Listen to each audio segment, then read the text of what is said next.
ഈ വീഡിയോയിൽ നമ്മൾ കമ്പോസ്റ്റിങ് ഏറ്റവും എളുപ്പത്തിൽ, അതായത് 2 മാസം കൊണ്ട് ഏറ്റവും അടിപൊളി കമ്പോസ്റ്റ് അത് ഉണ്ടാക്കി വെച്ചാൽ നമുക്ക് ഒരു കൊല്ലം മുഴുവൻ അത് ഉപയോഗിക്കാൻ പറ്റും. അപ്പോൾ ഇതിന് വെറും നമുക്ക് ആകെ വന്നിട്ടുള്ളത് 50 രൂപയാണ്. ഇതിൻ്റെ പേര് ഇനാക്കുൽ എന്ന് പറഞ്ഞാൽ നമുക്ക് ഇങ്ങനെ കാർഷിക സർവകലാശാല അല്ലെങ്കിൽ അവരുടെ സ്ഥാപനങ്ങൾ നമുക്ക് മേടിക്കാൻ കിട്ടും.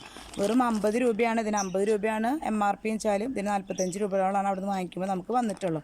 ഈ ഒരു പാക്കറ്റ് ഉണ്ടായാൽ നമുക്ക് ഒരു വർഷം മുഴുവൻ കമ്പോസ്റ്റിനുള്ള അല്ലെങ്കിൽ കരിയില കമ്പോസ്റ്റ് ഉണ്ടാക്കാനായിട്ട് പറ്റും. അപ്പോൾ നമുക്ക് എങ്ങനെയാണ് തുടങ്ങുകയല്ലേ? അതിനായിട്ട് നമ്മളിത് ഒരു ടാർപോളിൻ ഷീറ്റാണ് ഇട്ടാണ്. നിങ്ങളുടെ കയ്യിൽ ഏത് തരം ഷീറ്റ് ഉണ്ടെങ്കിലും കുഴപ്പമില്ല കേട്ടോ. അപ്പോൾ ഇത്തിരി സ്ഥലം ഉണ്ടെങ്കിലും ഇത്തിരി വിസ്താരത്തിൽ എടുക്കുകയാണെങ്കിൽ നമുക്കിത് ഇളക്കാനൊക്കെ സുഖമാണ്. അപ്പോൾ നമ്മളിങ്ങനെ അടിച്ചു വാരിയ ഇലകൾ ഇങ്ങനെ ചാക്കിൽ നിറച്ച് വെച്ചിട്ട് കണ്ട ഫ്രഷായിട്ട് അടിച്ചു വാരിയ ഇലകളാണ്. അപ്പോൾ അത് നമ്മൾ ഇങ്ങനെ പരത്തുക. ഇങ്ങനെ നീളത്തിൽ പരത്തുന്നത് ഇത് നമുക്ക് മിക്സിങ്ങൊക്കെ വരുമ്പോൾ എളുപ്പത്തിനാണ് കേട്ടോ. അപ്പോൾ നമ്മൾ ഏറ്റവും അടിയിലിടേണ്ടത് കരിയിലയാണ്.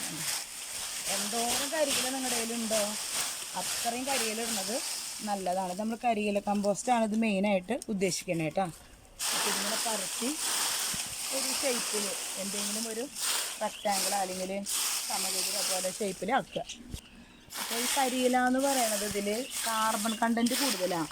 അപ്പോൾ ഇത് വെറുതെ മണ്ണിൽ ഇട്ടിട്ട് കമ്പോസ്റ്റ് ആക്കുന്നതും പിന്നെ അതുപോലെ തന്നെ നമ്മൾ ചാണകം അല്ലെങ്കിൽ പച്ചച്ചാണകം കലക്കി ഒഴിക്കുക, പൊളിപ്പിച്ച് കഞ്ഞിളൊക്കെ ഒഴിച്ചിട്ട് ചെയ്യില്ലേ, ഞാൻ വേറൊരു വീഡിയോ അങ്ങനെ ചെയ്തിട്ടുണ്ട്. അതും എടുക്കുന്നതിനേക്കാളും വേഗത്തിൽ ഇത് കമ്പോസ്റ്റ് ആയിട്ട് കിട്ടും. അതിനാണ് നമ്മൾ ഈ സൂക്ഷ്മമുള്ള ഈ ഇനാക്കുൽ അല്ലെങ്കിൽ WDC ചേർത്താലും മതി കിട്ടും. അപ്പോൾ ഇതിൽ ഈ കരിയിലയിൽ കാർബൺ കൂടുതലുള്ള കാരണം ഇതിൽ ദ്രവിക്കാൻ കുറേ സമയം എടുക്കും. അപ്പോൾ അതുകൊണ്ട് നമ്മൾ ഇത് ഇങ്ങനെ ചെയ്യുകയാണെങ്കിൽ ഈ കാർബൺ കണ്ടൻറ്റ് നമ്മുടെ കമ്പോസ്റ്റിൽ വേഗം മിക്സ് ആവാനുള്ള സാധ്യതയുണ്ട്. ഇനി എത്ര കരിയില കിട്ടി നിങ്ങൾ ഇടുക. ഇനി അതിന് ശേഷം നമ്മളിത് ഇനാക്കുല പൊട്ടിക്കുകയാണ്. കണ്ട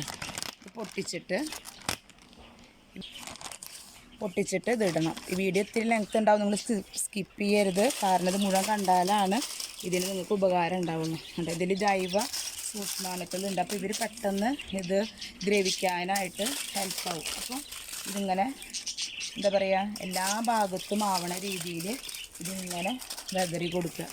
ഉണ്ടോ ഇത് നല്ലൊരു തണവും നനവൊക്കെ ഉണ്ട്. ഇതിലൊക്കെ അതിൻ്റെ സൂക്ഷ്മാണുക്കളുണ്ട്. അപ്പോൾ നമുക്ക് ചെടികൾക്ക് കാർബൺ മാത്രം പോരല്ലോ, നമുക്ക് ബാലൻസ് ചെയ്യേണ്ട NPK. അപ്പോൾ അതിന് വേണ്ടിയിട്ട് ഇനി ഇതിൻ്റെ കൂടെ നമ്മൾ പച്ചിലയാണ് കൊടുക്കേണ്ടത്. അപ്പോൾ അതിനായിട്ട് ഇതുപോലെ ശീമക്കൊന്നയുടെ തൂപ്പ് ഇടുന്നുണ്ടെങ്കിൽ നല്ലതാണ്. ശീമക്കൊന്ന നമുക്കറിയാം ഏറ്റവും കൂടുതൽ മൂലകങ്ങളുള്ളതാണ്. അപ്പോൾ അത് വേണമെങ്കിൽ ഇടാം.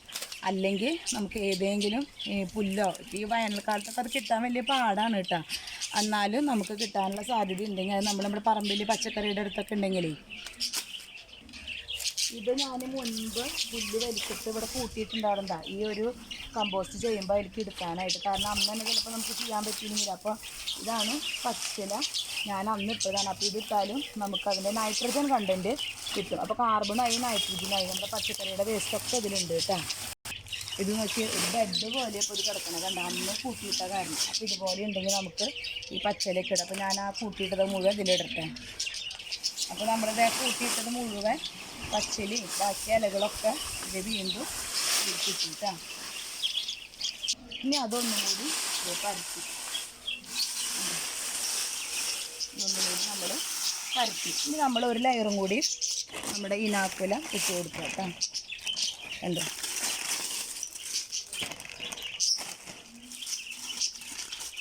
ഈ സൂക്ഷ്മാണുക്കൾ ഇതിൽ പെരുകണമെങ്കിൽ ഇതിനൊരു ചെറിയൊരു മോയ്സ്ചർ വേണം, അല്ലെങ്കിൽ ഒരു ചെറിയൊരു നനവും ഈർപ്പവും വേണം. അപ്പോൾ നമ്മളതിന് നനച്ച് കൊടുക്കണം. വല്ലാണ്ട് വെള്ളം കൂടാനും പാടില്ല, വല്ലാണ്ട് ഡ്രൈ ആവാനും പാടില്ല കേട്ടോ. അപ്പോൾ നമ്മൾ ഒരു ലെയറും കൂടി ഒന്ന് പരത്തി ഇട്ട് കൊടുത്തിട്ടുണ്ട്. ഇനി നമ്മളിത് ചക്കയുടെ കുറച്ച് വേസ്റ്റ് ഉണ്ട് കണ്ടോ. അപ്പോൾ അത് പിന്നെ ചീരയുടെ ഇല അരിഞ്ഞത് അങ്ങനെ എന്ത് വേസ്റ്റ് വേണമെങ്കിലും നിങ്ങൾക്ക് ഇടാം. നമ്മുടെ ഫുഡ് വേസ്റ്റിൻ്റെ കുറച്ചൊക്കെ ഇടാം, കുറേ അല്ല ഇങ്ങനത്തെ ഇടാം. നമുക്ക് മുട്ടത്തോട് നമ്മൾ സൂക്ഷിച്ച് വെച്ചത് കണ്ടോ. ഇതൊക്കെ ഇട്ട് കഴിഞ്ഞാൽ ഇത് കമ്പോസ്റ്റായി പിന്നെ നമുക്ക് വേറെ ഒരു വളവും ഇതിൽ ആഡ് ചെയ്യണ്ട. എല്ലാ മൂലകങ്ങളും ഈ ഒരൊറ്റ പിടി ഇട്ട് കൊടുത്ത് നമ്മൾ ഗ്രോ ബാഗിലിട്ട് വെക്കാണ്ടില്ല. പിന്നെ നമുക്ക് തിരിഞ്ഞ് നോക്കണ്ട, അത്ര അധികം പോഷകം ചെടികൾക്ക് കിട്ടും. കീടരോഗബാധയും അതിനൊക്കെ തരണം ചെയ്യാനൊക്കെ ആയിട്ട് സാധിക്കും. അപ്പോൾ ഇതുപോലെ സൂക്ഷിച്ച് വെച്ചിട്ടുണ്ടെങ്കിൽ അത് ഇനി അടുത്ത് നമ്മുടെ ഉള്ളിത്തോല് പഴത്തോലി ഇതൊക്കെ ഉണ്ടല്ലോ, അപ്പോൾ അതൊക്കെ ഇതുപോലെ ഇട്ട് കൊടുക്കുക. ഈ പേപ്പർ ഉണ്ടല്ലോ, പേപ്പറും കാർബണും തന്നെയാണ് കേട്ടോ. ഈ ന്യൂസ് പേപ്പർ ഉപയോഗിച്ച് ബാക്കിയുള്ളത് ഇത് നമുക്ക് ഇതുപോലെ ഇവിടെ ഇട്ട് കൊടുക്കാം കേട്ടോ. എത്രമാത്രം ഉള്ളിത്തോലുണ്ടോ അത്ര ഇട്ട് കൊടുക്കാം. സബോള ഇതൊക്കെ. ഇനി നമ്മളിത് ഉണക്കച്ചാണകം ഇട്ട് കൊടുക്കുന്നുള്ളവർ ഇട്ടാൽ മതി. ഇതൊക്കെ ഇട്ടാൽ ഞാൻ പറഞ്ഞില്ലേ, പിന്നെ നമുക്ക് കമ്പോസ്റ്റ് ചെയ്യുമ്പോൾ ഇത് നമുക്ക് കമ്പോസ്റ്റ് ആയി കഴിഞ്ഞാൽ പിന്നെ നമുക്ക് വളങ്ങളുടെ വേറെ ആവശ്യം വരില്ല. അപ്പോൾ അതുകൊണ്ടാണ് ഞാൻ ഇതൊക്കെ ഇട്ട് ചെയ്യുന്നത്. ഇതൊക്കെ നിങ്ങൾക്ക് ഒഴിവാക്കാട്ടോ. ഇല്ലെങ്കിൽ കരിയില മാത്രം ഈ നാക്കുലും വെച്ച് ചെയ്യാൻ പറ്റുന്നൊരു കാര്യമാണ്. അടുത്തത് നമ്മൾ ടെറസ് അടിക്കുമല്ലോ കണ്ട. അപ്പോൾ അതിൻ്റെ ഈ പൊടികൾ മണൽത്തരിയൊക്കെ കൂടിയതുണ്ട്. അപ്പോൾ മണ്ണിന് പകരം നമുക്കിത് ആഡ് ചെയ്യാം. ഉണ്ടല്ലോ, അപ്പോൾ മണ്ണിൻ്റെ കൺസെൻ്റ് പോലെ മണലിൻ്റെ ഒരു കണ്ടൻറ്റ് പോലെ. അപ്പോൾ അങ്ങനെ നമുക്ക് ഇതും ആഡ് ചെയ്യാം കേട്ടോ. അപ്പോൾ ഇതും കൂട്ടി ഇങ്ങനെ ഇടാം. എന്ത് നിങ്ങൾക്ക് കമ്പോസ്റ്റ് ആക്കാൻ പറ്റിയ കയ്യിലുണ്ടോ അതൊക്കെ നിങ്ങൾ ഉപയോഗിക്കണം കേട്ടോ.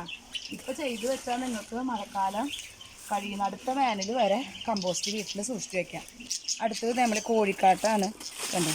അപ്പോൾ കോഴിക്കാട്ട NPK കണ്ടൻറ്റ് കൂടുതൽ കിട്ടുന്നതാണ്. അപ്പോൾ അത് നമുക്ക് ഇതുപോലെ ഒരു ബെഡ് പോലെ ലെയർ പോലെ ഇട്ട് കൊടുക്കാം.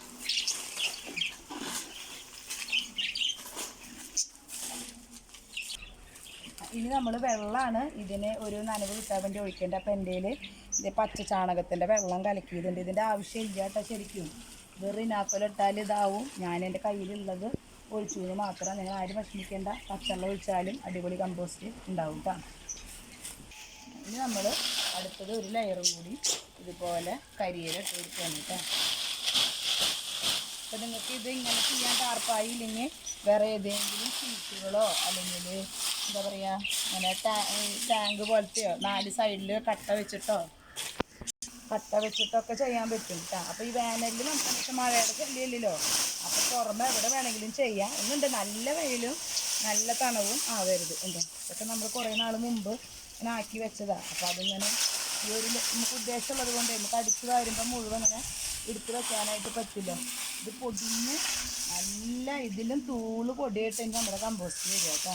പിന്നെ അവസാനമായിട്ട് നമ്മൾ ചെയ്യാനുള്ളത് നമ്മുടെ ഇത് ഇനാക്കലം കുറച്ചുകൂടി ബാക്കിയുണ്ട്. അപ്പോൾ അതും കൂടി ഇങ്ങനെ തൂവി കൊടുക്കുക.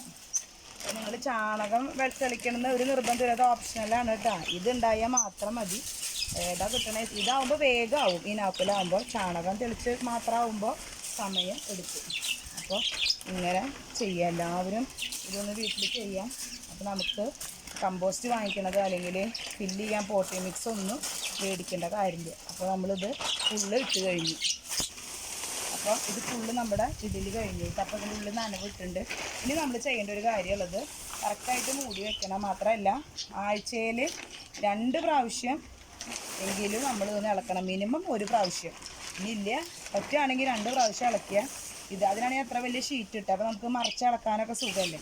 അപ്പോൾ അങ്ങനെ ഇളക്കി കൊടുത്താൽ ഇത് 2 മാസത്തിൻ്റെ ഉള്ളിൽ കമ്പോസ്റ്റ് ആവും. ഞാൻ നിങ്ങളെ കാണിച്ചു തരാം ഇതിൻ്റെ റിസൾട്ട് കിട്ടുക. അപ്പോൾ സബ്സ്ക്രൈബ് ചെയ്ത് കാണാൻ മറക്കരുത്. നിങ്ങളെല്ലാവർക്കും ഷെയർ ചെയ്യണം. ഇതൊക്കെ ഒന്ന് കമൻറ്റും നിങ്ങൾ പറയണം കേട്ടോ. അപ്പോൾ ഓക്കെ.